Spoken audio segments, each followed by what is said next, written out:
नमस्कार आप सभी को। राज्य व्यवस्था की चित्रात्मक प्रस्तुति में आप सबका स्वागत है।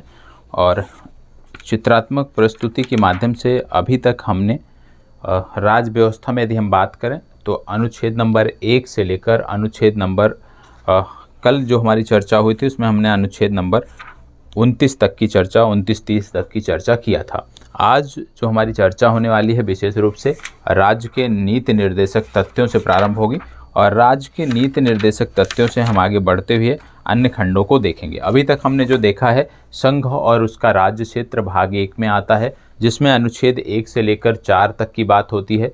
दूसरा हमने जो देखा है वो देखा है भाग 2 नागरिकता, जिसमें अनुच्छेद 5 से लेकर अनुच्छेद 11 तक की बात होती है। और तीसरा हमने देखा था अनुच्छेद 12 से लेकर अनुच्छेद 35 तक, जो कि भाग 3 में आता है और भाग 3 में चर्चा हुई है मूल अधिकारों की। तो आज हम बात करेंगे राज्य के नीति निर्देशक तथ्यों की, मूल कर्तव्य की, संघ की बात करेंगे, कार्यपालिका की बात करेंगे, संसद की बात करेंगे। तो प्रीलिम्स के लिए जो चीज़ें महत्वपूर्ण हैं, जो फैक्ट हैं, जो कम से कम हमें इतना तो पता होना चाहिए, वो चीज़ें मैं आपको उपलब्ध करा रहा हूँ। साथ ही साथ इसके पीडीएफ की जब बात करते हैं तो पीडीएफ ऐसा नहीं है, ध्यान रखिएगा, ऐसा नहीं है कि आप 1 महीने बाद पीडीएफ मांगो, 2 महीने बाद पीडीएफ मांगो तो आपको मिल पाएगा। यदि आप आज के समय में 1-2 दिन में हमारी कक्षा देख रहे हो, विदिन 1 सप्ताह, विदिन 1 वीक में आप हमारी कक्षा यदि देख रहे हो, तब आपको पीडीएफ मिल सकता है। अन्यथा आप वर्ष भर बाद पीडीएफ मांगो, 6 महीने बाद पीडीएफ मांगो तो आपको पीडीएफ उपलब्ध नहीं हो पाएगा। ये स्पष्ट रूप से आप जान लीजिए, ठीक है। चलिए अब एक एक करके चीज़ों की हम बात करते हैं। सबसे पहले बात हो रही है राज्य के नीति निर्देशक तथ्यों की।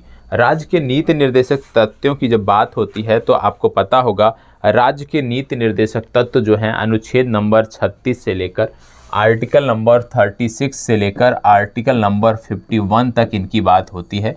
और यदि हम देखें कि किस भाग के अंतर्गत आते हैं तो अभी तक 3 भाग आपने प्रमुखता से देखा था। तो राज्य के नीति निर्देशक तत्व जो हैं ये भाग 4 के अंतर्गत आते हैं। किसके अंतर्गत आते हैं? भाग 4 के अंतर्गत आते हैं। और यहाँ पे अनुच्छेद नंबर 36 से 51 तक की बात होगी। आपको कल मैंने बोला था कि इनसे जुड़े हुए प्रश्न देखेंगे, लेकिन मैंने सोचा थोड़ा सा और समाप्त कर लेते हैं, जिससे कम से कम जब हम प्रश्न देखने इस क्लास में आए तो कम से कम 100 प्रश्न 50 प्रश्न देखें और उससे समग्रता से एक बार पुनः चीज़ों को हम रिवाइज कर लें, ठीक है। तो चलिए शुरुआत करते हैं। अब सबसे पहले बात हो रही है मूल अधिकार की। आप जानते हैं संविधान के भाग 3 में उल्लिखित है आपका मूल अधिकार। और जब मूल अधिकारों की बात होती है तो आपको पता होगा, जैसे मैंने अभी बताया, अनुच्छेद नंबर 12 से लेकर अनुच्छेद नंबर 35 तक की बात होती है मूल अधिकारों में। और कल इन मूल अधिकारों की चर्चा हमने बहुत डिटेल से किया था, ठीक है। इसके साथ साथ बात यहाँ पे हो रही है कि मूल अधिकार और नीति निर्देशक तत्व में क्या अंतर होता है। मूल अधिकार और नीति निर्देशक तत्व में क्या अंतर होता है उसकी बात यहाँ पे की जा रही है। मूल अधिकार के बारे में कल हमने डिटेल से पढ़ा है। जो लोग पहली बार देख रहे हैं आप कल की वीडियो को जाके देख लीजिएगा, भाग 2, वहाँ पे बहुत डिटेल में हमने इसकी चर्चा की है। यहाँ पे यदि हम बात करें तो आपको देखने को मिल रहा होगा कि भाग 3 में उल्लेखित है। यदि नीति निर्देशक तथ्यों की बात करें तो भाग 4 में उल्लेखित है। दूसरा इसी में आप जोड़ सकते हो कि इनकी चर्चा अनुच्छेद 12 से 35 में हुई है, इनकी चर्चा अनुच्छेद 36 से लेकर 51 में हुई है। इसके बाद आपको देखने को मिलता है कि मूल अधिकार जो हैं वो अमेरिका के संविधान से प्रेरित हैं। तो नीति निर्देशक तथ्यों की जब बात करते हैं तो ये आयरलैंड के संविधान से प्रेरित हैं। तो याद रखिएगा नीति निर्देशक तत्व जो हैं ये आयरलैंड के संविधान से प्रेरित हैं और मूल अधिकार जो हैं ये अमेरिका के संविधान से प्रेरित हैं। मूल अधिकारों की यदि हम बात करें तो इनकी प्रवृत्ति जो है वो नकारात्मक है, वाद योग्य है। वहीं जब हम नीति निर्देशक तथ्यों की बात करते हैं तो इनकी प्रवृत्ति जो है ये सकारात्मक है, गैर वाद योग्य हैं। साथ ही साथ इनका उद्देश्य है सामाजिक एवं आर्थिक लोकतंत्र की स्थापना करना। तो याद रखना है कि नीति निर्देशक तथ्यों का जो उद्देश्य है वो सामाजिक एवं आर्थिक लोकतंत्र की स्थापना करना है। वहीं जब मूल अधिकारों की बात करते हैं इनका उद्देश्य है राजनैतिक लोकतंत्र की स्थापना करना। तो सामाजिक आर्थिक लोकतंत्र की स्थापना करना नीति निर्देशक तथ्यों का उद्देश्य है। और जब बात करते हैं राजनैतिक लोकतंत्र की तो राजनैतिक लोकतंत्र की स्थापना मूल अधिकारों का उद्देश्य है, ये आपको पता होना चाहिए। इसके बाद इसको लागू करने के लिए विधान की आवश्यकता नहीं होती है। वहीं जब नीति निर्देशक तथ्यों की बात करते हैं तो इसको लागू करने के लिए विधान की आवश्यकता होती है। इसके बाद आगे जब हम बात करते हैं इसी संदर्भ में तो आपको यहाँ पे देखने को मिलता है कुछ फैक्ट जो आपको पता होना चाहिए। सबसे पहले एक एक करके इनको हम देख लेते हैं। जैसे यहाँ पे बोला गया है, कल्याणकारी राज्य की संकल्पना का समावेश भारतीय संविधान में है। कहाँ पर? तो कल्याणकारी राज्य का समावेश जो है, अभी आपने देखा कि नीति निर्देशक तथ्यों का उद्देश्य है, तो कहीं ना कहीं प्रस्तावना एवं नीति निर्देशक तथ्यों में ये समाहित है। संसद ने समान पारिश्रमिक अधिनियम कब पारित किया? संसद ने वर्ष 1976 में समान पारिश्रमिक अधिनियम पारित किया था। अगला है, पुरुष और स्त्री सभी नागरिकों को समान रूप से आजीविका के साधन प्राप्त करने संबंधी प्रावधान कहाँ किए गए हैं? तो पुरुष और स्त्री सभी नागरिकों को समान रूप से आजीविका के साधन प्राप्त करने संबंधी जो प्रावधान है, ये अनुच्छेद नंबर 39 के ए में किए गए हैं। अगला है, यहाँ पे देखने को मिलता है, समुदाय और भौतिक साधनों का स्वामित्व और नियंत्रण इस प्रकार से बटा हो जिससे सामूहिक हित का सर्वोत्तम साधन हो। संबंधी प्रावधान कहाँ पे है? 39 की बी में किया गया है। इसी तरह से आर्थिक व्यवस्था इस प्रकार चले जिससे धन और उत्पादन साधनों का सर्वसाधारण के लिए अहितकारी संकेंद्रण ना हो, इसका प्रयोग कहाँ है? इसका अनुच्छेद नंबर 39 की सी में इसकी बात की गई है। इसके साथ साथ आप जानते हैं, पुरुष और स्त्री दोनों को समान कार्य के लिए समान वेतन संबंधी प्रावधान कहाँ किए गए हैं? ये अनुच्छेद 39 की डी में किए गए हैं। ये अभी आपको जानकारी होनी चाहिए। इसके बाद बात आती है 42वें संविधान संशोधन की, और जब बात करते हैं हम 42वें संविधान संशोधन की, तो आपको देखने को मिलता है 42वें संविधान संशोधन वर्ष 1976 के द्वारा जो जोड़े गए मूल कर्तव्य हैं, उनकी संख्या कितनी थी? उनकी संख्या 10 थी। तो याद रखना है, 42वें संविधान संशोधन के द्वारा भारतीय संविधान में 10 मूल कर्तव्यों को जोड़ा गया था। संविधान में 11वां मूल कर्तव्य कब जोड़ा गया? तो संविधान में 11वां मूल कर्तव्य जो है, ये 86वें संविधान संशोधन 2002 के द्वारा जोड़ा गया। तो दो चीज़ आपको पता होना चाहिए कि 42वें संविधान संशोधन 1976 द्वारा 10 मूल कर्तव्य जोड़े गए, और 11वां मूल कर्तव्य जो है वो 86वें संविधान संशोधन 2002 के द्वारा जोड़ा गया है। इसके साथ साथ स्वर्ण सिंह समिति में अध्यक्ष समेत सदस्यों की संख्या कितनी थी? 12 थी। 2 बार ये प्रश्न पूछा गया है। मौलिक कर्तव्यों को प्रभावी बनाने के लिए गठित समिति का क्या नाम है? मौलिक कर्तव्यों को प्रभावी बनाने के लिए जो समिति गठित की गई थी उसका नाम था JS वर्मा समिति, और ये वर्ष 1999 में गठित की गई थी। 86वें संविधान संशोधन की जब हमने अभी बात किया कि 86वें संविधान संशोधन में 11वां मूल कर्तव्य जोड़ा गया, तो वहीं 86वें संविधान संशोधन के द्वारा जोड़ा गया जो मूल कर्तव्य है वो क्या था? अभिभावकों द्वारा 6 से 14 वर्ष तक के बच्चों को शिक्षा का अवसर प्रदान करना। तो याद रखना है कि 86वें संविधान संशोधन के द्वारा जो 11वां मूल कर्तव्य जोड़ा गया, वो 11वां मूल कर्तव्य कहता है कि अभिभावकों द्वारा 6 से 14 वर्ष तक के बच्चों को शिक्षा का अवसर प्रदान कराना है। ये 11वां मूल कर्तव्य है जो 86वें संविधान संशोधन वर्ष 2002 में जोड़ा गया। ठीक है, चलिए बढ़ते हैं आगे। अब बात करते हैं मूल कर्तव्य अनुच्छेद 51। आप जानते हैं मूल कर्तव्य की चर्चा 51 में की गई है। अब मूल कर्तव्य में भारत के प्रत्येक नागरिक का क्या कर्तव्य होगा उसके बारे में यहाँ पे बात की जा रही है। अब भारत के प्रत्येक नागरिक का क्या कर्तव्य होगा? सबसे पहले संविधान का पालन करें और उसके आदर्शों, संस्थाओं, राष्ट्र और ध्वज, राष्ट्रगान का आदर करें। ये क्या है? ये हमारा मूल कर्तव्य है कि हम संविधान का पालन करें, हम उसके आदर्शों का पालन करें, हम अपने राष्ट्रीय प्रतीकों का सम्मान करें और राष्ट्रगान का आदर करें। ये हमारा पहला मूल कर्तव्य है। दूसरा मूल कर्तव्य क्या है? स्वतंत्रता के लिए हमारे राष्ट्रीय आंदोलन को प्रेरित करने वाले उच्च आदर्शों को हृदय में संजोए रखें और उनका पालन करें। ये हमारा दूसरा मूल कर्तव्य है। तीसरा मूल कर्तव्य कहता है भारत की संप्रभुता, एकता और अखंडता की रक्षा करें और उसे अक्षुण्ण बनाए रखें। ये हमारा तीसरा मूल कर्तव्य है। चौथा मूल कर्तव्य कह रहा है देश की रक्षा करें और आह्वान किए जाने पर राष्ट्र की सेवा करें। ठीक है, इसके बाद अगला जो मूल कर्तव्य है, पांचवा मूल कर्तव्य, उसकी जब हम बात करते हैं, पांचवा मूल कर्तव्य कहता है भारत के सभी लोगों में समरसता और समान भ्रातृत्व की भावना का निर्माण करें, जो धर्म, भाषा और प्रदेश या वर्ग पर आधारित सभी भेदभाव से परे हो। ऐसी प्रथाओं का त्याग करें जो स्त्रियों के सम्मान के विरुद्ध हो। लेकिन आज शायद ज़्यादातर लोग जो हैं वो इस मूल कर्तव्य को भूल गए हैं, क्योंकि यहाँ पे क्या बोला गया है, यहाँ पे बोला गया है कि हमें धर्म, भाषा, प्रदेश या वर्ग पर आधारित किसी भी तरह का भेदभाव नहीं करना है। और ये सबसे महत्वपूर्ण मूल कर्तव्य है जो देश को आप कह सकते हो एक सूत्र में पिरोए रखता है। देश को आप कह सकते हो कि एक ही सूत्र में पिरोए रखता है, साथ ही साथ जो भ्रातृत्व की भावना है उसको बनाए रखता है। तो ये बहुत ही महत्वपूर्ण मूल कर्तव्य आपका है। छठवां मूल कर्तव्य है हमारी सामाजिक संस्कृति की गौरवशाली परंपरा का महत्व समझें और उसका संरक्षण करें।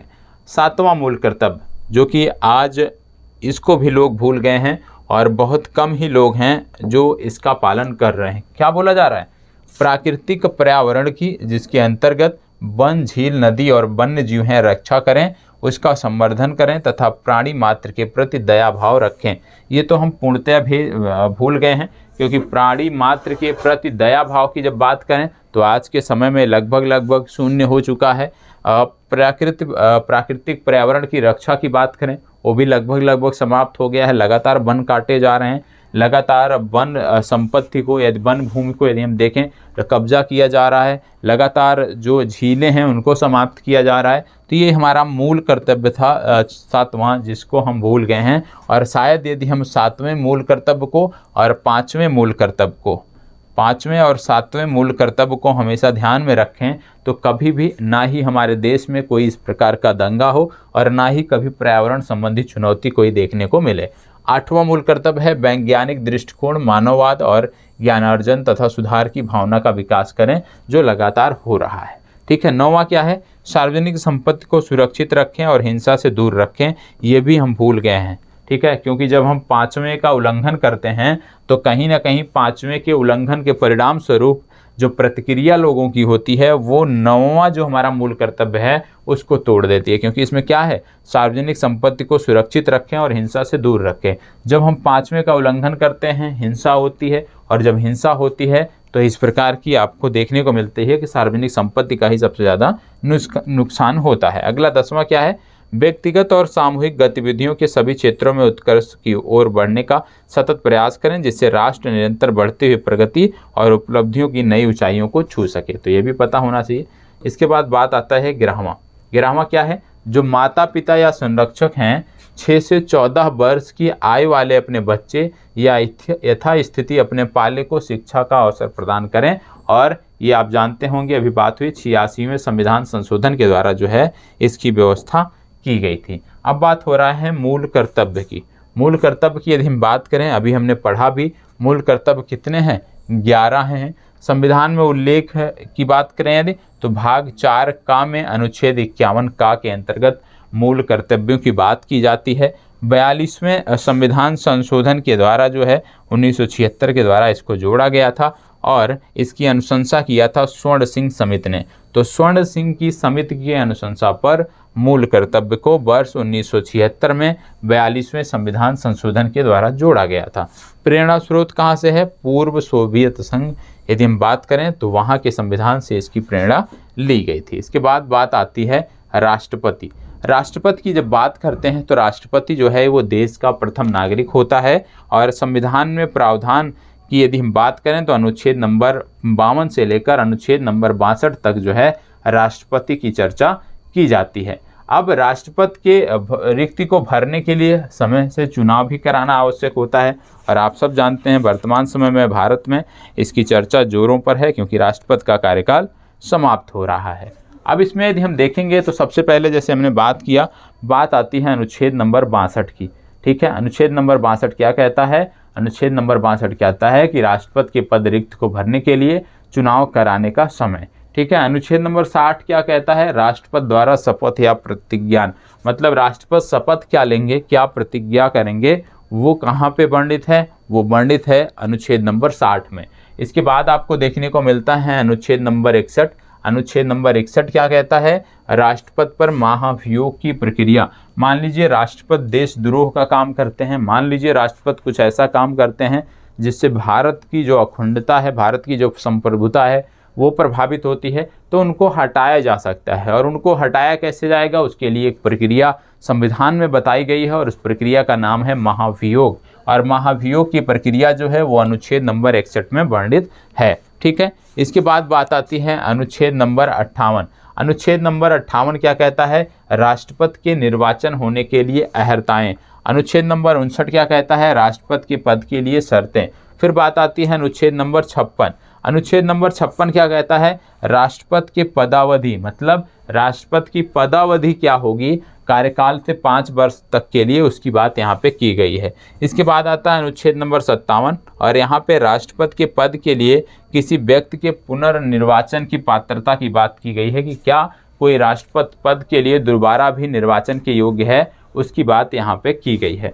इसके बाद बात आती है अनुच्छेद नंबर 54। अनुच्छेद नंबर 54 में देखें तो राष्ट्रपति का निर्वाचन एक निर्वाचन मंडल द्वारा होगा। अनुच्छेद 55 कहता है राष्ट्रपति के निर्वाचन की रीत क्या होगी वो बताता है। अनुच्छेद 52 क्या कहता है, भारत का एक राष्ट्रपति होगा। और अनुच्छेद 53 क्या कहता है, संघ की समस्त कार्यपालिका शक्ति राष्ट्रपति में निहित होगी। ये थोड़ा सा उल्टा लिखा है, चलिए एक बार इसको क्रम से फिर से देख लेते हैं। हमने देखा कि राष्ट्रपति की जो चर्चा है वो अनुच्छेद नंबर 52 से लेकर अनुच्छेद नंबर 62 तक की गई है। 52 से लेकर 62 तक की गई है।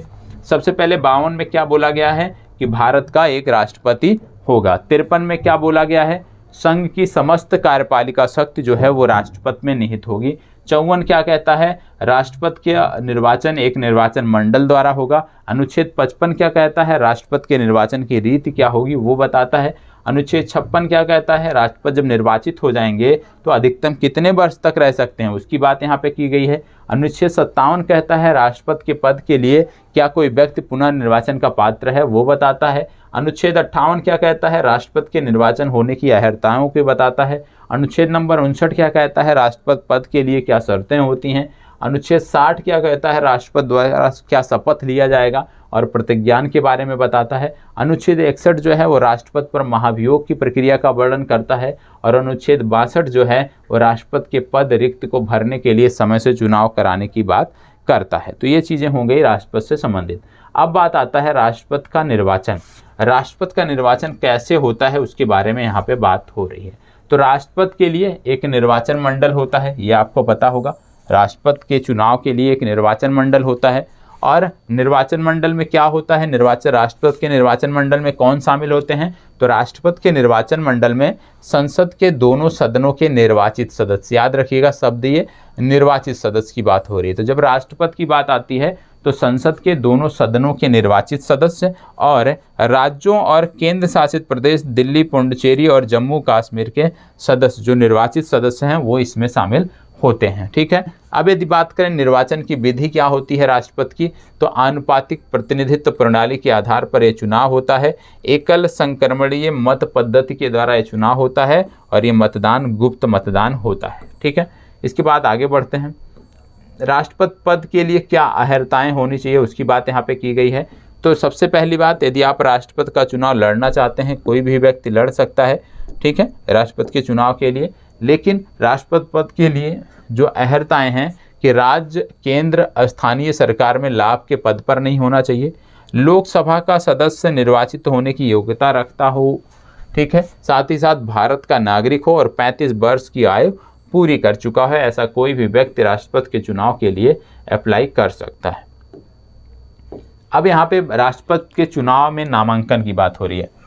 राष्ट्रपति के चुनाव में नामांकन की बात हो रही है और आपको बता दें कि राष्ट्रपति के चुनाव में जो जमानत राशि है वो कितनी है, 15,000 रुपये। सबसे पहली बात कि आपको 15,000 की राशि जमा करनी होगी, तब आपको जो फॉर्म मिलता है वो मिलेगा। और उम्मीदवार के प्रस्तावक और अनुमोदकों की संख्या कितनी होनी चाहिए, याद रखिएगा, कम से कम 50 सांसद या विधायक जो हैं ये आपके होने चाहिए। मतलब 50 जो है वो होने चाहिए प्रस्तावक और 50 होने चाहिए अनुमोदक, तब जाकर आप राष्ट्रपति का चुनाव लड़ सकते हैं। और जमानत राशि की जब्ती की यदि हम बात करें तो कुल डाले गए मतों के 1/6 भाग से कम प्राप्त करने पर जो है आपकी ये जो 15,000 की जमानत राशि है ये आपकी जब्त हो जाती है। तो ये भी आपको पता होना चाहिए। जमानत राशि कितनी है, 15,000 है और निर्वाचक उम्मीदवार के प्रस्तावक और अनुमोदक कितने होने चाहिए? कम से कम 50 प्रस्तावक और 50 अनुमोदक आपको होने चाहिए। अब बात आती है राष्ट्रपति के पद की रिक्तता। राष्ट्रपति का पद रिक्त कब होता है? सबसे पहली बात कि आकस्मिक मृत्यु हो जाए, उस दौरान पद रिक्त हो जाता है, या महाभियोग की प्रक्रिया द्वारा हटा दिया जाए तब रिक्त हो जाता है, या राष्ट्रपति स्वयं त्याग पत्र दे दें तब रिक्त हो जाता है, या उच्चतम न्यायालय द्वारा निर्वाचन अवैध घोषित करने पर रिक्त हो सकता है। ठीक है। फिर बात आती है राष्ट्रपति पर महाभियोग। तो राष्ट्रपति पर जो महाभियोग है उसकी चर्चा कहाँ की गई है? अनुच्छेद नंबर 61 में इसका संवैधानिक प्रावधान किया गया है। अनुच्छेद नंबर 61 में भारत के राष्ट्रपति पर महाभियोग के प्रस्ताव की बात की गई है।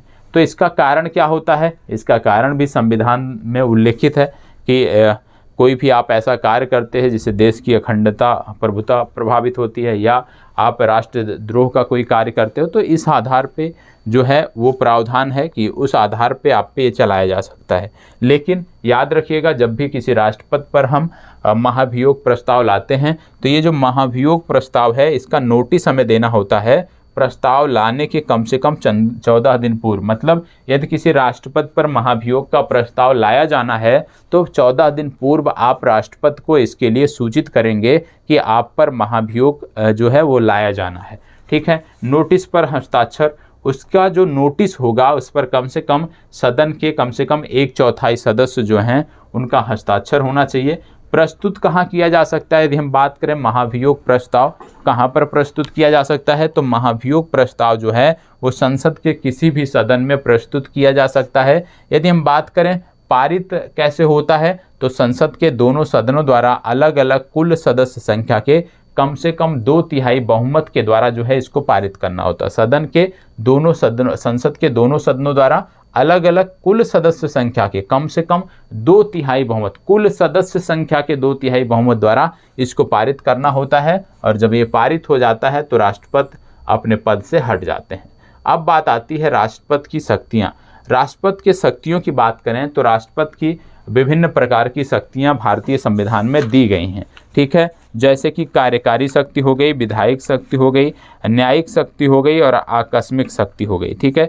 इसके साथ साथ यदि हम बात करें तो राष्ट्रपति में वित्तीय शक्ति भी है और कई अन्य शक्तियां भी हैं, तो उनके बारे में अब एक एक करके हम बात करने वाले हैं।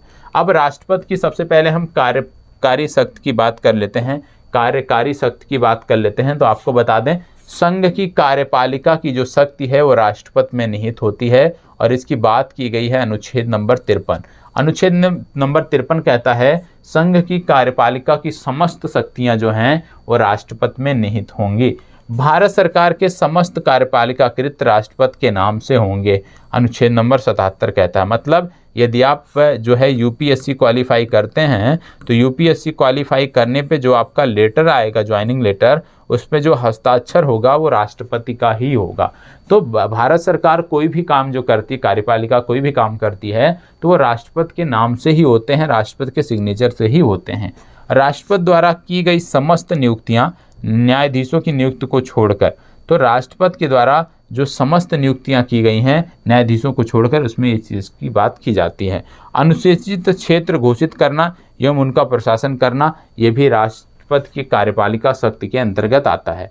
राष्ट्रपति की विधायी शक्ति की यदि हम बात करें तो संसद का सत्र आहूत करना, सत्रावसान एवं विघटन जो है, इसकी जो शक्ति है वो राष्ट्रपति में निहित है। याद रखिएगा, यहाँ से मुख्य परीक्षा के भी कई सारे प्रश्न बनते हैं। जब आपको अभ्यास कराए जाएंगे तो उसकी बात यहाँ पे होगी।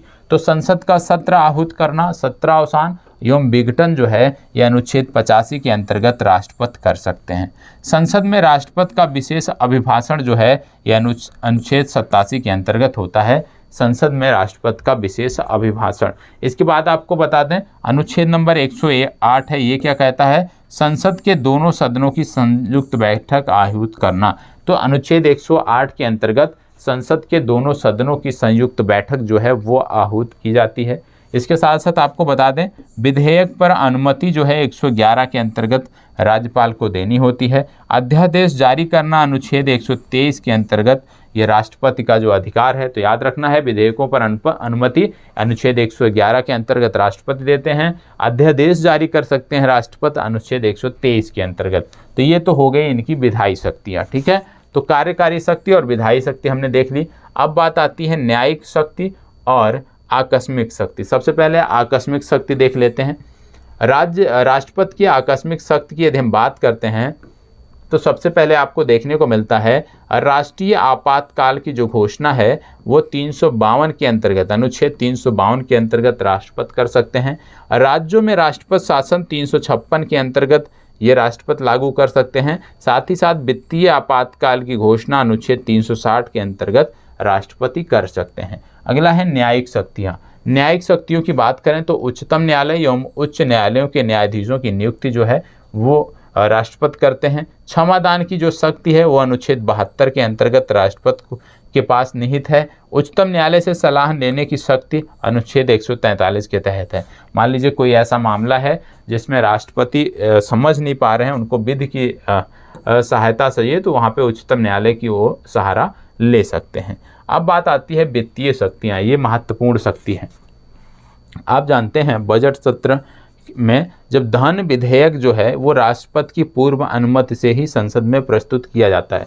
धन विधेयक होगा या नहीं होगा, वो धन विधेयक है या नहीं, उसकी जांच भी राष्ट्रपति करते हैं। और बिना राष्ट्रपति के धन विधेयक जो है वो सदन में पेश नहीं किया जाता है। याद रखिएगा, अनुच्छेद 110 के अंतर्गत। वार्षिक वित्तीय विवरण बजट पेश करवाना अनुच्छेद 112 के अंतर्गत ये राष्ट्रपति के हाथ में है। राष्ट्रपति की पूर्व अनुमति से ही आकस्मिक निधि से व्यय किया जा सकता है। इसकी व्यवस्था अनुच्छेद 267 में की गई है। साथ ही साथ वित्त आयोग का गठन करेंगे राष्ट्रपति, ये व्यवस्था है अनुच्छेद 280 में। तो राष्ट्रपति को वित्तीय शक्तियाँ भी प्राप्त हैं। अन्य शक्तियों में यदि हम बात करें तो अंतर्राष्ट्रीय संधियाँ और समझौते राष्ट्रपति के नाम से ही संपन्न होते हैं। भारतीय सेना का सर्वोच्च सेनापति होते हैं राष्ट्रपति। अंतर्राष्ट्रीय मंचों व मामलों में भारत का प्रतिनिधि ये करते हैं।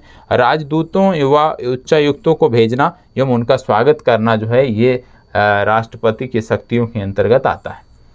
अब बात आती है भारत के राष्ट्रपति कौन कौन से हुए हैं, उनका क्रम क्या हुआ है, उसके बारे में यदि हम बात करें तो ये चीज़ हैं। डॉक्टर राजेंद्र प्रसाद सबसे पहले बात होती है। और डॉक्टर राजेंद्र प्रसाद की जब बात करते हैं तो डॉक्टर राजेंद्र प्रसाद 1950 से लेकर 13 मई 1962 तक भारत के राष्ट्रपति रहे हैं और ये भारत के प्रथम नंबर के राष्ट्रपति रहे हैं। दूसरे नंबर पर यदि हम बात करें तो डॉक्टर सर्वपल्ली राधाकृष्णन का समय आता है। और डॉक्टर सर्वपल्ली राधाकृष्णन की जब बात करते हैं तो ये दूसरे क्रम के राष्ट्रपति थे हमारे, और 1962 से लेकर 1967 तक का इनका कार्यकाल था। तीसरे नंबर पर आते हैं डॉक्टर जाकिर हुसैन। और डॉक्टर जाकिर हुसैन की यदि हम बात करें तो 13 मई 1967 से लेकर 3 मई 1969 तक ये राष्ट्रपति रहे हैं और यहाँ पे इनका क्रम संख्या है 3। इसके बाद यदि हम बात करें तो बराहगिरी वेंकटगिरी कार्यवाहक राष्ट्रपति रहे हैं।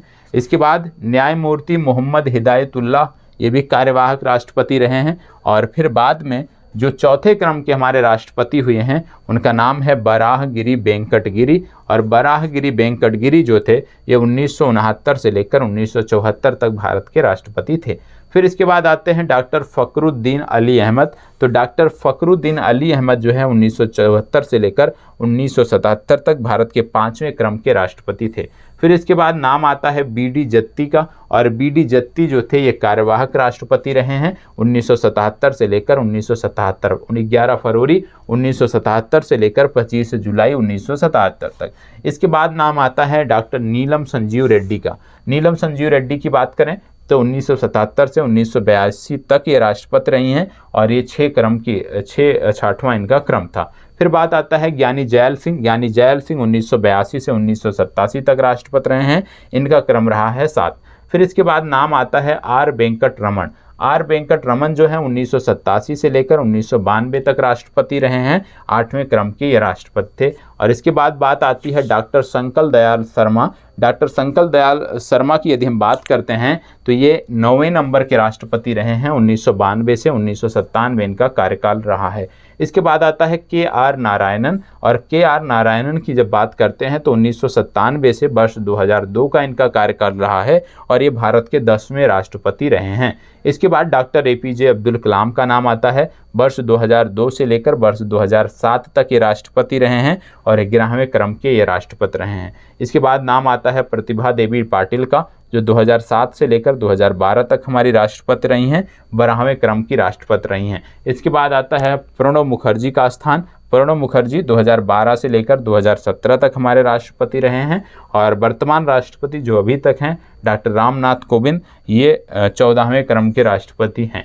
ठीक है, आगे कौन होगा उसके बारे में बात करेंगे। ज़्यादातर उम्मीद है द्रौपदी मुर्मू ही यहाँ की राष्ट्रपति होंगी। आगे देखते हैं क्या होता है, चुनाव के बाद पता चल पाएगा। अब बात आती है राष्ट्रपति की क्षमादान शक्ति। आप जानते हैं राष्ट्रपति के पास 5 प्रकार की क्षमादान शक्तियाँ हैं।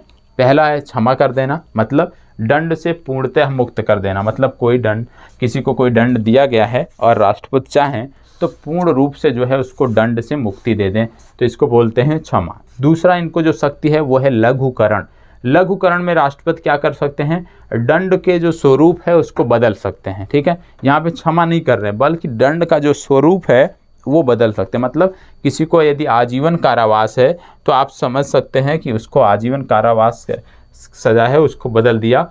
आप इस प्रकार से कह सकते हो कि आजीवन कारावास है तो कुछ वर्षों के लिए कर दिया। परिहार क्या है, दंड की अवधि को कम करना। मतलब यदि किसी को 15 साल की सजा है उसको क्षमा करके 5 साल की कर दिया तो उसको बोलते हैं परिहार। इसके बाद है विराम, सजा को विशेष परिस्थितियों में कम करना। ठीक है, इसके बाद है प्राविलंबन, इसमें क्या है, दंड विशेषकर मृत्यु दंड पर अस्थायी रोक लगाना। तो ये 5 प्रकार की जो शक्तियां हैं ये राष्ट्रपति की क्षमादान शक्ति हैं, ये भी आपको पता होना चाहिए। अब राष्ट्रपति की है वीटो शक्ति। राष्ट्रपति की वीटो शक्ति क्या है, राष्ट्रपति की जो वीटो शक्ति है इसके अंतर्गत राष्ट्रपति जो है कोई भी विधेयक पर अपनी राय जो है वो जाहिर नहीं करता है, मतलब अपनी राय सुरक्षित रख लेता है और इसको बोलते हैं आत्यंतिक वीटो। इसके बाद आता है निलंबन वीटो। निलंबन वीटो में क्या है, विधेयक को आपत्तियों सहित संसद में पुनर्विचार हेतु वापस भेज देना। मतलब कोई भी विधेयक पारित होकर राष्ट्रपति के पास गया तो राष्ट्रपति उसको पुनः वापस भेज दें, तो ये हो गया निलंबन वीटो। इसके बाद आता है पॉकेट वीटो या जेबी वीटो। इसको बोलते हैं विधेयक पर कोई भी निर्णय ना लेना, मतलब लंबे समय तक उसको रख लेना, उस पर कोई निर्णय ही ना करना, तो इसको बोलते हैं पॉकेट वीटो। ये भी राष्ट्रपति के पास है। ठीक है, अब यहाँ पे कुछ महत्वपूर्ण तथ्य दिए हुए हैं जो हमारी परीक्षा के लिए महत्वपूर्ण हैं, इनकी हम बात कर लेते हैं। सबसे पहले भारत की तीनों सेनाओं का प्रधान कौन होता है, तो भारत की तीनों सेनाओं का जो प्रधान होता है वो होता है राष्ट्रपति। ठीक है, तो भारत की तीनों सेनाओं का प्रधान कौन होता है, राष्ट्रपति। किसी भौगोलिक क्षेत्र को अनुसूचित क्षेत्र घोषित करने का संवैधानिक अधिकार किसके पास प्राप्त है, ये राष्ट्रपति के पास प्राप्त है। भारत का राष्ट्रपति अपना त्यागपत्र दे सकता है किसको, उपराष्ट्रपति को दे सकता है। ठीक है, इसके बाद है दिल्ली और पांडिचेरी विधानसभाओं के निर्वाचन सदस्यों को राष्ट्रपति के निर्वाचन मंडल में शामिल कब किया गया, 70वें संविधान संशोधन 1992 के द्वारा इनको शामिल किया गया। इससे पहले दिल्ली और पांडिचेरी के जो सदस्य होते थे विधानसभा के, उनको इसमें अधिकार नहीं था। अगला है राष्ट्रपति का पद रिक्त होने पर कब भरा जाना चाहिए, पद रिक्त की तिथि से 6 माह के भीतर चुनाव करा लेना है। अगला है राष्ट्रपति की मृत्यु, पद त्याग या पद से हटाए जाने के कारण रिक्त पद पर कार्यभार कौन संभालेगा, तो ऐसे में उपराष्ट्रपति जो हैं वो उपराष्ट्रपति का कार्यभार राष्ट्रपति का कार्यभार संभालेंगे। यदि उपराष्ट्रपति नहीं हैं तो जो हमारे मुख्य न्यायाधीश हैं वो इसका कार्यभार संभालेंगे। अब तक राष्ट्रपति का कार्यकाल संभालने वाले देश के एकमात्र मुख्य न्यायाधीश कौन है, इनका नाम है न्यायमूर्ति मोहम्मद हिदायतुल्लाह, और इन्होंने 1969 से लेकर जुलाई 1969 से लेकर अगस्त 1969 तक कार्यभार संभाला था। याद रखिएगा नाम न्यायमूर्ति मोहम्मद हिदायतुल्लाह। ठीक है, इनका नाम याद रखना है, एकमात्र मुख्य न्यायाधीश है। अगला है लोकसभा में धन विधेयक प्रस्तुत किया जाता है राष्ट्रपति की पूर्व अनुमति से। राष्ट्रपति को प्रधानमंत्री से सूचना प्राप्त करने का अधिकार कैसे मिला है, भारतीय संविधान के अनुच्छेद 78 के तहत।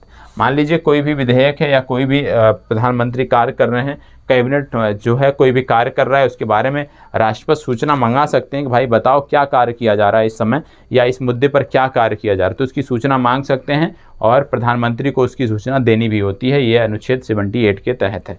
ठीक है। निर्विरोध राष्ट्रपति निर्वाचित होने वाले देश के एकमात्र राष्ट्रपति कौन है? तो एकमात्र राष्ट्रपति हैं जिनका निर्वाचन निर्विरोध हुआ था, उनका नाम है नीलम संजीव रेड्डी। इनका भी नाम पता होना चाहिए। अगला है महाभियोग की कार्रवाई है, अर्ध न्यायिक प्रक्रिया है। और भारत का कार्यपालिका का अध्यक्ष कौन होता है? भारत की कार्यपालिका का अध्यक्ष भारत का राष्ट्रपति होता है। ठीक है, चलिए आगे बढ़ते हैं। अब यहाँ पे बात हो रही है महान्यायवादी, महाधिवक्ता और सीएजी। आप जानते हैं अटॉर्नी जनरल की बात होती है और ये बहुत महत्वपूर्ण है, पता होना चाहिए। यहाँ से संदर्भित प्रश्न भी पूछे जाते हैं। महान्यायवादी, महाधिवक्ता और सीएजी की बात यहाँ पे हो रही है। तो अटॉर्नी जनरल की बात हो रही है, महान्यायवादी की बात हो रही है। इसमें कुछ चीज़ें हैं जो आपको पता होना चाहिए, ध्यान दीजिएगा। सबसे पहली बात की बात हो रही है महान्यायवादी या अटॉर्नी जनरल ऑफ इंडिया। ठीक है, तो भारत सरकार का यह सर्वोच्च विधि अधिकारी होता है। राष्ट्रपति द्वारा इसकी नियुक्त की जाती है। योग्यता क्या होनी चाहिए इसकी? उच्चतम न्यायालय का न्यायाधीश नियुक्त होने की योग्यता होनी चाहिए। विशेषता क्या होनी चाहिए? संसद के दोनों सदनों की कार्रवाई में भाग लेना, ये इसकी विशेषता। मतलब ये संसद का सदस्य नहीं होने के बावजूद भी संसद की कार्रवाई में भाग ले सकते हैं। कार्यकाल क्या होता है? राष्ट्रपति के प्रसाद पर्यंत बने होते हैं। अक्सर ऐसा होता है जब तक कि एक पार्टी विशेष की सरकार होती है तब तक ये रहते हैं, सरकार चेंज होती है तो ये भी चेंज हो जाते हैं। इनका पारिश्रमिक क्या होता है? संविधान में इनका कुछ भी तय नहीं है, राष्ट्रपति के द्वारा निर्धारित किया जाता है। संबंधित अनुच्छेद कौन है? 76। तो याद रखिएगा, महान्यायवादी जो हैं ये संसद का सदस्य न होते हुए भी संसद के जो कार्यकाल हो, जो संसद की कार्रवाई होती है उसमें भाग ले सकते हैं। राष्ट्रपति के प्रसाद पर्यंत बनते हैं, कोई निश्चित वेतन नहीं है, राष्ट्रपति के द्वारा इनका वेतन निर्धारित किया जाता है। ठीक है, अब यहाँ पे आप देख रहे होंगे तो भारत सरकार का प्रथम विधि अधिकारी कौन होता है? महान्यायवादी होता है। महान्यायवादी अपना पद कब धारण करता है? राष्ट्रपति के प्रसाद पर्यंत ये अपना पद धारण करते हैं। संसद के किसी सदन का सदस्य ना होते हुए भी सदन की कार्रवाई में कौन भाग ले सकता है? तो सदन की कार्रवाई में महान्यायवादी भाग ले सकते हैं। राज्य सरकार का प्रथम कानूनी सलाहकार कौन होता है? तो राज्य सरकार का प्रथम कानूनी सलाहकार जो है वो होता है महाधिवक्ता, जिसको एडवोकेट जनरल बोलते हैं। ठीक है, भारतीय संविधान का वह अनुच्छेद जिसके अंतर्गत नियंत्रक एवं महालेखा परीक्षक की नियुक्ति की जाती है वो है अनुच्छेद नंबर 148। भारत के नियंत्रक एवं महालेखा परीक्षक को हटाया क्या जाता है? जिस रीत से उच्चतम न्यायालय के न्यायाधीश को हटाया जाता है उसी रीत से आप महालेखा परीक्षक को भी हटा सकते हैं। अब यहाँ पे कुछ नाम दिए हुए हैं। ठीक है, ये नाम यदि आप याद करना चाहें कर सकते हैं, उतना महत्वपूर्ण नहीं है। ठीक है, ये जो नाम दिए गए थे यदि इसकी बात करें तो ये थे जो आपका विधि आयोग होता है उसके बारे में है, तो आप देख लीजिएगा स्वयं से, उतना महत्वपूर्ण नहीं है। ठीक है, अब बात हो रही है महाधिवक्ता की। महाधिवक्ता की हम बात कर रहे थे तो महाधिवक्ता के बारे में कुछ चीज़ें और हम देख लेते हैं। तो महाधिवक्ता के बारे में बात कर रहे थे, एडवोकेट जनरल के बारे में बात कर रहे थे। तो राज्य सरकार का प्रथम विधिक सलाहकार होता है। नियुक्ति संबंधित राज्य के राज्यपाल द्वारा की जाती है, यदि राज्यों के संदर्भ में हम बात करें इसकी। ठीक है, उसी तरह से उच्च न्यायालय का न्यायाधीश होने की योग्यता राज्यपाल, जैसे कि सेंटर में होता है महाधिवक्ता उसी प्रकार से राज्यों के संदर्भ में भी होता है, ये आपको पता होना चाहिए। अब बात होती है कैग की। कैग के बारे में थोड़ा सा जान लेते हैं क्योंकि यहाँ से प्रश्न पूछा जाता है। कैग के बारे में जब आप बात करते हो तो सबसे पहले नियंत्रक एवं महालेखा परीक्षक इसको बोलते हैं।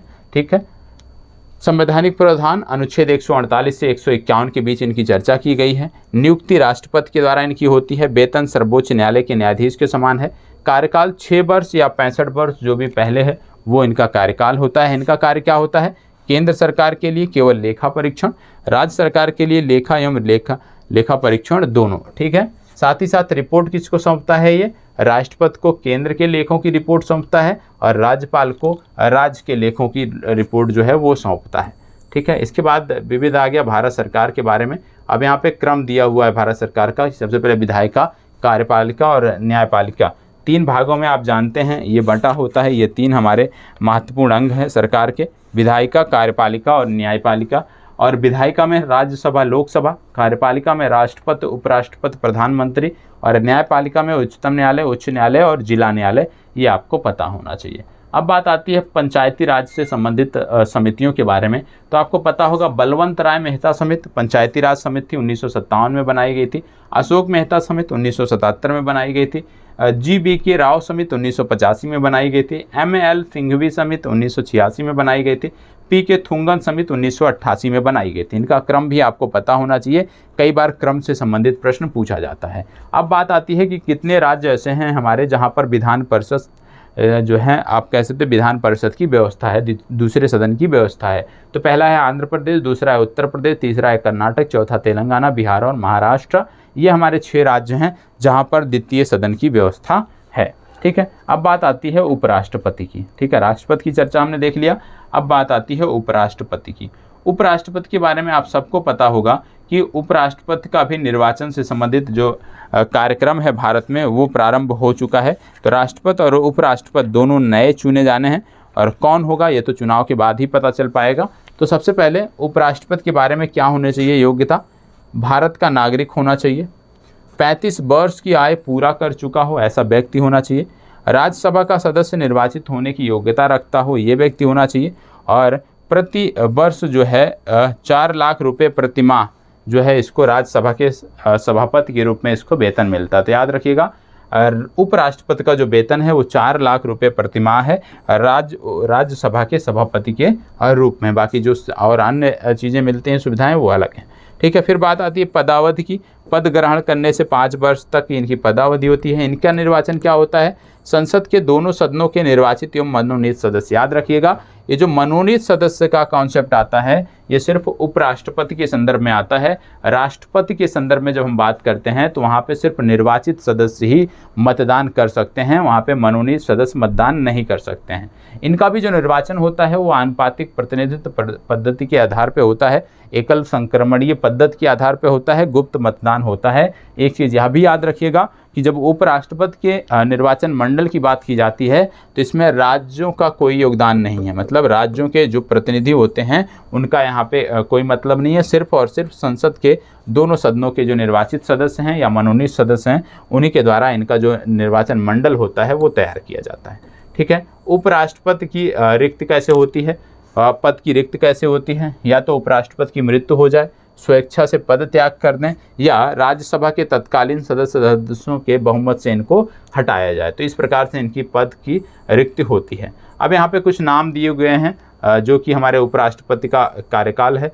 जैसे सबसे पहले उपराष्ट्रपति डॉक्टर सर्वपल्ली राधाकृष्ण, दूसरे डॉक्टर जाकिर हुसैन, तीसरे बीबी गिरी, चौथे गोपाल स्वरूप पाठक, पाँचवें BD जत्ती, छठवें हो गए M हिदायतुल्ला, और 7वें हो गया R वेंकटरमन, 8वें हो गए डॉक्टर शंकर दयाल शर्मा, 9वें हो गए KR नारायणन, 10वें हो गए कृष्णकांत, और 11वें हो गए भैरव सिंह शेखावत, और 12वें हो गए मोहम्मद हामिद अंसारी, और जो अभी वर्तमान में हैं M वेंकैया नायडू। ठीक है, तो ये राष्ट्रपति हैं, इनका कार्यकाल भी पता होना चाहिए। क्रम भी कई बार पूछ लिया जाता है तो क्रम भी आपको पता होना चाहिए। अब यहाँ पे बात आ रही है उपराष्ट्रपति से संबंधित कुछ अन्य फैक्ट की, इतनी चीज़ें हम देखेंगे। उपराष्ट्रपति को शपथ कौन दिलाता है, तो उपराष्ट्रपति को जो शपथ दिलाता है वो कौन है, वो राष्ट्रपति शपथ दिलाता है। ठीक है, भारत में उपराष्ट्रपति का पद बनाया गया है, अमेरिका के उपराष्ट्रपति के पद की तर्ज पर एक कलप से बात हुई थी। आधिकारिक क्रम में उपराष्ट्रपति का पद कहाँ आता है, राष्ट्रपति के तुरंत बाद आता है। भारत का एक उपराष्ट्रपति होगा, ये प्रावधान कहाँ किया गया है, संविधान के अनुच्छेद 63 में ये प्रावधान किया गया है। इसके साथ साथ भारत के उपराष्ट्रपति को वेतन दिया जाता है राज्यसभा के सभापति पद हेतु। जैसे अभी आपको 4 लाख रुपए प्रतिमाह बताया गया, तो वेतन कैसे मिलता है उसको, वेतन उपराष्ट्रपति के नाम पे नहीं मिलता है, वेतन राज्यसभा के उपसभापति के नाम पे मिलता है, राज्यसभा के सभापति के नाम पर मिलता है, ये आपको पता होना चाहिए। राज्यसभा का पदेन सभापति कौन होता है, जो भी भारत का उपराष्ट्रपति होगा वही राज्यसभा का पदेन सभापति होगा, ये भी आपको पता होना चाहिए। राष्ट्रपति की पद रिक्त के दौरान उसके कृत्यों का निर्वहन का अधिकार किसे दिया जाता है, उपराष्ट्रपति को दिया जाता है। राष्ट्रपति के संदर्भ में भी हमने इसकी बात की थी। ठीक है, इसके बाद बात आता है केंद्रीय मंत्रिमंडल। केंद्रीय मंत्रिमंडल की ये होती है संरचना। ठीक है, केंद्रीय मंत्रिमंडल की ये होती है संरचना, प्रधानमंत्री, उसके बाद आते हैं कैबिनेट मंत्री, उसके बाद आते हैं राज्य मंत्री स्वतंत्र प्रभार, और इसके नीचे आते हैं राज्य मंत्री, और इसके बाद आते हैं उप मंत्री। ये होती है हमारे केंद्रीय मंत्रिमंडल की संरचना। प्रधानमंत्री, कैबिनेट मंत्री, राज्य मंत्री, स्वतंत्र प्रभार, फिर राज्य मंत्री और उप मंत्री। इसके बाद यदि हम बात करें केंद्रीय मंत्रिमंडल की, तो केंद्रीय मंत्रिमंडल में आप देखोगे, ध्यान से इसको समझिएगा, यहाँ पे नियुक्ति जो है वो राष्ट्रपति के द्वारा की जाती है, आपको पता है। प्रमुख बैठक की अध्यक्षता प्रधानमंत्री द्वारा की जाती है। इसका आकार क्या होता है, लोकसभा की कुल सदस्य संख्या का 15% से अधिक नहीं होना चाहिए। मतलब जो मंत्रिपरिषद की कुल संख्या है उसमें लोकसभा के 15% से अधिक नहीं होना चाहिए। कार्य क्या है, राष्ट्रपति को सहायता एवं सलाह देना। सामूहिक उत्तरदायित्व कहाँ है, लोकसभा के प्रति इनका उत्तरदायित्व है। तो केंद्रीय मंत्रिमंडल लोकसभा के प्रति सामूहिक रूप से उत्तरदायी होता है, ये आपने इस प्रश्न में देखा। केंद्र में मंत्रालयों की संख्या 15 अगस्त 1947 को थे 18 मंत्रालय, वर्तमान में है 51 मंत्रालय, यह भी जानकारी होनी चाहिए। ठीक है, चलिए आगे बढ़ते हैं। अन्य महत्वपूर्ण तथ्यों में बात करें तो प्रधानमंत्री तथा अन्य मंत्रियों को शपथ कौन दिलाता है, राष्ट्रपति। केंद्रीय मंत्रिमंडल की बैठक की अध्यक्षता कौन करता है, भारतीय प्रधानमंत्री करते हैं। भारत के संदर्भ में कोई भी मंत्री संसद का सदस्य बने भी या बिना मंत्री रह सकता है। जी हाँ, कोई भी मंत्री जो है बिना सदस्य बने मंत्री रह सकता है अधिकतम 6 माह तक। 6 माह के बाद उसको या तो राज्यसभा की सदस्यता लेनी पड़ेगी या तो लोकसभा की सदस्यता लेनी पड़ेगी। संविधान में मंत्रिमंडल शब्द का प्रयोग कहाँ किया गया है, संविधान में मंत्रिमंडल शब्द का प्रयोग केवल अनुच्छेद 352 के खंड 3 में किया गया। फैक्ट है, नोट कर लीजिएगा, केवल अनुच्छेद 352 के खंड 3 में मंत्रिमंडल का जिक्र किया गया है और कहीं भी मंत्रिमंडल शब्द का प्रयोग नहीं किया गया है। ठीक है, ये आता है मंत्रिपरिषद से संबंधित अनुच्छेद के बारे में। जैसे मंत्रिपरिषद से संबंधित सबसे पहला अनुच्छेद आता है अनुच्छेद नंबर 74 का फर्स्ट। 74 का फर्स्ट क्या कहता है, 74 का फर्स्ट कहता है राष्ट्रपति की सहायता एवं सलाह हेतु एक मंत्रिपरिषद जिसका प्रमुख होगा प्रधानमंत्री। इसके बाद आता है अनुच्छेद नंबर 74 का 2। 74 का 2 क्या कहता है, राष्ट्रपति को मंत्रिपरिषद द्वारा दी गई सलाह की जांच करना, किसी न्यायालय द्वारा नहीं। अनुच्छेद नंबर 75 का 1 क्या कहता है, प्रधानमंत्री की नियुक्ति राष्ट्रपति द्वारा और अन्य मंत्रियों की नियुक्ति राष्ट्रपति द्वारा प्रधानमंत्री की सलाह पर। इसके बाद आता है अनुच्छेद नंबर 75 का 1 का ये क्या कहता है, ये बताता है कि मंत्रिपरिषद का जो आकार है वो लोकसभा की कुल सदस्य संख्या के 15% से अधिक नहीं होना चाहिए। इसके बाद आता है अनुच्छेद नंबर 75 का 2, ये कहता है कि जो भी मंत्री होंगे वो राष्ट्रपति के प्रसाद पर्यंत पद धारण करेंगे। अगला है 75 का 3, मंत्रिपरिषद सामूहिक रूप से लोकसभा के प्रति उत्तरदायी होगा। और अगला कहता है 75 का 4, मंत्रियों को शपथ ही राष्ट्रपति ही दिलाएंगे। और 78 क्या कहता है, राष्ट्रपति को जानकारी देने आदि के संबंध में प्रधानमंत्री के कर्तव्यों का उल्लेख। ये तो हो गया महत्वपूर्ण चीज़ें जो उसके संदर्भ में आपको पता होना चाहिए। अब आज का ये लास्ट पेज है, यहाँ पे हम समझ लेते हैं कुछ अन्य चीज़ों के बारे में, उसके बाद आज की जो चर्चा है ये यहीं पे समाप्त होगी। यहाँ पे क्या बोला गया है, प्रधानमंत्री अपना त्यागपत्र किसको सौंपते हैं, तो याद रखिएगा प्रधानमंत्री अपना त्यागपत्र जो है वो राष्ट्रपति को सौंपते हैं। प्रधानमंत्री सहित कैबिनेट स्तर के मंत्रियों की परिषद को क्या कहते हैं, कैबिनेट या मंत्रिमंडल कहते हैं। भारत सरकार की समस्त कार्यपालिका कार्रवाइयाँ मानी जाती हैं किसके नाम से, राष्ट्रपति के नाम से मानी जाती हैं। वैज्ञानिक एवं औद्योगिक अनुसंधान परिषद CSIR का अध्यक्ष कौन होता है, बहुत बार पूछा जाता है, तो CSIR का अध्यक्ष होता है प्रधानमंत्री। सिविल सर्विसेज बोर्ड का पदेन अध्यक्ष कौन होता है, कैबिनेट सचिव होता है। मंत्रिपरिषद के विरुद्ध अविश्वास प्रस्ताव लाने के लिए लोकसभा के सदस्यों की न्यूनतम संख्या कितनी चाहिए, 50 सदस्य चाहिए, तब आप इनके खिलाफ अविश्वास प्रस्ताव ला सकते हो। स्वतंत्र भारत के प्रथम कानून मंत्री कौन थे, BR अम्बेडकर थे। स्वतंत्र भारत के प्रथम वित्त मंत्री कौन थे, RK सड़समुख शेट्टी थे। अविश्वास प्रस्ताव कहाँ पेश किया जाता है, केवल लोकसभा में पेश किया जाता है, क्योंकि जो मंत्रिमंडल होती है वो लोकसभा के प्रति उत्तरदायी होती है, इसीलिए जब अविश्वास प्रस्ताव हम लाते हैं तो लोकसभा में ही पेश किया जाता है। भारत से संबंधित आधिकारिक दस्तावेज है श्वेत पत्र। इसके बाद भारतीय संविधान में अनुच्छेद 75(1) का जोड़ा गया कब, 91वें संविधान संशोधन अधिनियम 2003 द्वारा। राष्ट्रपति को कैबिनेट की सलाह मानना बाध्यकारी कर दिया गया कहाँ पे, 42वें संविधान संशोधन द्वारा। मतलब राष्ट्रपति अपनी मनमानी नहीं कर सकते हैं, जो कैबिनेट बोलेगा उतना उनको करना पड़ेगा, क्योंकि 42वें संविधान संशोधन के द्वारा यह व्यवस्था की गई है। राष्ट्रपति को कैबिनेट की सलाह को पुनर्विचार के लिए एक बार भेजने की शक्ति दी गई है। किसके द्वारा? 44वें संविधान संशोधन के द्वारा। लेकिन यदि एक बार राष्ट्रपति इसको लौटा देते हैं पुनर्विचार के लिए और जो सदन है वो बिना किसी संशोधन के पुनः उसको राष्ट्रपति के पास भेजती है अनुमति के लिए, तो राष्ट्रपति उस पर अनुमति देने के लिए बाध्य हैं। तो एक प्रकार से जो ये व्यवस्था है 44वें संविधान संशोधन के द्वारा पुनर्विचार की, ये सिर्फ और सिर्फ दिखावे के लिए, क्योंकि राष्ट्रपति सिर्फ एक बार इसको लौटा सकते हैं, दोबारा वही चीज़ आएगी तो इनको उस पर सिग्नेचर करना पड़ेगा, उस पर इनको सहमति देना होगा। तो इतनी चीज़ें थी जो आज आपने समझा है, और कल इसी के आगे हम बात करेंगे अन्य चीज़ों के बारे में। वरीयता क्रम हम देखेंगे और उसके बाद कुछ महत्वपूर्ण अन्य तथ्यों के बारे में, संसद के बारे में, लोकसभा के बारे में, राज्यसभा के बारे में आगे की कक्षाओं में हम ध्यान से समझने के जानने का प्रयास करेंगे। तो आज की इस चर्चा को यहीं पे समाप्त करते हैं। पीडीएफ के लिए आप टेलीग्राम ग्रुप पर जा सकते हैं, पीडीएफ आपको वहाँ पे मिल जाएगी। तो धन्यवाद, बहुत बहुत आभार।